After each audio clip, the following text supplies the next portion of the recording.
എല്ലാവർക്കും നമസ്കാരം. അപ്പോൾ ഇന്നത്തെ നമ്മുടെ റെസിപ്പി മിൽക്ക് പേടയാണ്. നല്ല ടേസ്റ്റാണ് കേട്ടോ ഈ മിൽക്ക് പേടയ്ക്ക്. പണ്ട് കാലത്ത് കിട്ടിയിരുന്നൊരു മിൽക്ക് പേടയുണ്ട്, ആ ഒരു ടേസ്റ്റാണ് കേട്ടോ ഈ ഒരു മിൽക്ക് പേടയ്ക്ക്. സിമ്പിളാണെന്ന് ഞാൻ പറയണില്ല, കുറച്ച് കഷ്ടപ്പാടുണ്ട്, പക്ഷേ ടേസ്റ്റ് അടിപൊളിയാണ്. അപ്പോൾ ഞാൻ കുറച്ചധികം തന്നെയാണ് കേട്ടോ ഈ ഒരു പേട ഉണ്ടാക്കിയെടുക്കുന്നത്. 4 കപ്പ് മിൽക്ക് പൗഡറാണ് കേട്ടോ എടുക്കുന്നത്. ഇപ്പോൾ 4 കപ്പ് തന്നെ വേണമെന്നില്ല കേട്ടോ, 2 കപ്പായാലും മതി.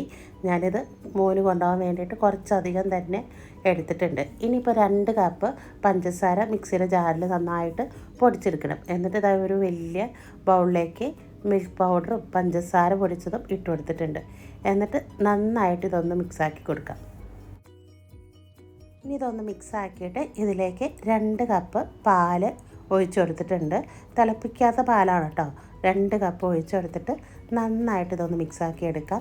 കുറച്ച് ലൂസ് ബാറ്ററാണ് കേട്ടോ നമുക്കിതിനി വേണ്ടത്. ആദ്യം കുറച്ച് ബുദ്ധിമുട്ടായിരിക്കും കേട്ടോ എല്ലാം കൂടി ഒന്ന് മിക്സാക്കി എടുക്കാനായിട്ട്. പാലിൻ്റെ അളവ് കുറവാണെങ്കിൽ 1/2 കപ്പ് പാലും കൂടി ഒഴിച്ചു കൊടുക്കാം കേട്ടോ. ഞാനപ്പോൾ 1/2 കപ്പ് പാലും കൂടി ഒഴിച്ചു കൊടുത്തിട്ടുണ്ട്. ഇതേ രീതിയിൽ ലൂസാക്കി എടുത്തിട്ടുണ്ട്. ഇനിയിപ്പോൾ നമുക്കിതാ ഇതുപോലെ വലിയൊരു പാൻ വെച്ച് കൊടുത്തിട്ടുണ്ട്. അതിലേക്ക് ഒരല്പം നെയ്യ് ഒഴിച്ചു കൊടുക്കാം.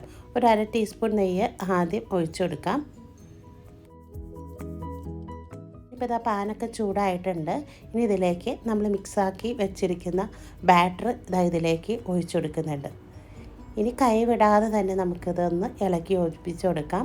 അപ്പോൾ നന്നായിട്ട് നല്ല രീതിയിൽ തന്നെ ഇളക്കി കൊടുത്തുകൊണ്ടിരിക്കണം കേട്ടോ. പെട്ടെന്ന് നമ്മൾക്ക് ഇത് അടി പിടിക്കാനൊക്കെ ഉള്ള ചാൻസ് ഉണ്ട്. ഇടയ്ക്ക് കുറച്ച് നേരമൊക്കെ സ്റ്റോപ്പ് ചെയ്യാം. ലോ ഫ്ലെയിമിലിട്ടിട്ടാണ് കേട്ടോ ഞാനിതൊക്കെ തയ്യാറാക്കുന്നത്.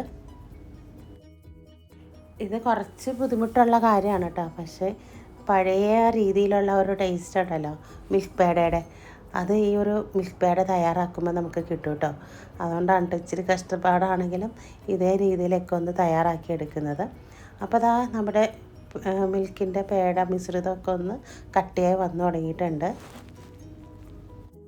ഇതിലേക്ക് 1 ടീസ്പൂണ് നെയ്യും കൂടി ഞാൻ ഒഴിച്ചെടുത്തിട്ടുണ്ട് കേട്ടോ. അപ്പോൾ മൊത്തത്തിൽ ഒരു 1/4 കപ്പ് നെയ്യ് ഞാൻ ഇതിലേക്ക് ചേർത്ത് കൊടുത്തിട്ടുണ്ട്. നെയ്യ് കുറച്ച് ചേർത്താലാണ് കേട്ടോ ഇതിനൊരു ടേസ്റ്റ് ഉണ്ടാവുള്ളൂ. ആ പഴയ രീതിയിലുള്ള ഒരു ടേസ്റ്റ് ഉണ്ടല്ലോ, അത് നമുക്ക് ഈ പേട കഴിക്കുമ്പോൾ കിട്ടും. അപ്പോൾ അത് നന്നായിട്ട് കട്ടിയായി വന്നിട്ടുണ്ട്. പാനിൽ നിന്ന് ഒക്കെ ഒന്ന് വിട്ട് വന്നു തുടങ്ങിയിട്ടുണ്ട്. അപ്പോൾ ഒരു 1-1.5 മണിക്കൂറത്തെ പണിയാണ് കേട്ടോ ഈ ഒരു സംഭവം. 2 പേരൊക്കെ ഉണ്ടെങ്കിൽ പെട്ടെന്ന് നമുക്കിത് തയ്യാറാക്കിയെടുക്കാൻ പറ്റും. ഇതേ അളവിലല്ലെങ്കിലും 1 കപ്പ് കൊണ്ടോ 2 കപ്പ് കൊണ്ടൊക്കെ നമുക്ക് ചെയ്തെടുക്കാൻ പറ്റും. അപ്പോൾ ഇതാ പാനിലൊക്കെ വിട്ട് വന്നു തുടങ്ങിയിട്ടുണ്ട്. ഇപ്പോൾ ഇതാ ഏകദേശം റെഡി ആയിട്ടുണ്ട് കേട്ടോ. അപ്പോൾ ഇതാ ഒരു ചെറിയൊരു ലൈറ്റ് ബ്രൗൺ പോലെ ആയി വന്നിട്ടുണ്ട്. ഇനിയിപ്പോൾ ഇത് മതി. ഇനിയിപ്പോൾ ഇതുപോലെ ഒരു സ്റ്റീൽ പ്ലേറ്റിലേക്ക് മാറ്റി കൊടുക്കാം. പാനിൽ നിന്ന് ഒന്ന് മാറ്റി കൊടുക്കണം കേട്ടോ, അല്ലെങ്കിൽ ചൂടാറാനായിട്ട് താമസം എടുക്കും. അതുകൊണ്ട് ഇതുപോലെ ഒരു പരന്ന പാത്രത്തിലേക്ക് നമുക്ക് ഈ മിക്സ് ഇട്ട് കൊടുക്കാം. ഇനിയിപ്പോൾ ഒരല്പം നേരം വെയിറ്റ് ചെയ്യാം. ഒന്ന് എല്ലാ ഭാഗവും ഒന്ന് പരത്തി കൊടുക്കാം കേട്ടോ. നല്ല ചൂടുണ്ട്, ഇപ്പം തന്നെ നമുക്ക് പിടിക്കാൻ പറ്റില്ല. അപ്പോൾ ഒന്ന് പതുക്കെ ലൈറ്റ് ചൂടാറിയിട്ടുണ്ട്. നമുക്ക് കുറച്ച് ശേഷം എടുത്തിട്ട് കയ്യിൽ വെച്ചിട്ടൊന്ന് പരത്തിയെടുക്കുക. ഞാനിപ്പോൾ ഒരു ഓവൽ ഷേപ്പായിട്ടാണ് കേട്ടോ എടുക്കുന്നത്. ഇപ്പോൾ റൗണ്ടായിട്ടാണെങ്കിലും അങ്ങനെ എടുക്കാം കേട്ടോ. അപ്പോൾ ഞാൻ ഈ ഒരു രീതിയിൽ ഓവൽ ഷേപ്പായിട്ടാണ് കേട്ടോ എടുക്കുന്നത്. ഇപ്പോൾ കാണുമ്പോൾ ഇച്ചിരി ലൂസായിട്ട് തോന്നുവാണെങ്കിലും ഇത് തണുത്ത് കഴിയുമ്പോൾ കുറച്ചും കൂടി കട്ടിയായിട്ട് വരും. പക്ഷെ ഭയങ്കര സോഫ്റ്റ് ആയിരിക്കും കേട്ടോ ഈ ഒരു മിൽക്ക് പേട. എല്ലാം ദാ ഇതുപോലെ പിടിച്ച് ഇങ്ങനെ വെച്ചിട്ടുണ്ട്. ഇനി ഒരു ഫോയിൽ പേപ്പർ എടുത്തിട്ട് അതിലേക്ക് വെച്ചിട്ട് ഇങ്ങനെ പൊതിഞ്ഞ് മിഠായിയുടെ രൂപത്തിൽ പൊതിഞ്ഞ് വെക്കുകയാണ് കേട്ടോ. അപ്പോൾ ഇതാകുമ്പോൾ ഈസിയാണല്ലോ, ഓരോന്നെടുത്ത് കഴിക്കാനും ഫ്രണ്ട്സിന് കൊടുക്കാനൊക്കെ നല്ലതാണല്ലോ. അതുകൊണ്ടാണ് കേട്ടോ ഞാനിതുപോലെ പൊതിഞ്ഞ് വെക്കുന്നത്. ഇങ്ങനെ വേണമെന്ന് നിർബന്ധമൊന്നുമില്ല കേട്ടോ, അല്ലാതെ നമുക്ക് വെച്ചാലും മതി. അപ്പോൾ ഇതെല്ലാം പൊതിഞ്ഞെടുത്തിട്ടുണ്ട്. ഒരു 4 കപ്പിന് ഒരു 10-60 എണ്ണം ഇതുപോലെ പൊതിഞ്ഞെടുത്തിട്ടുണ്ട് കേട്ടോ.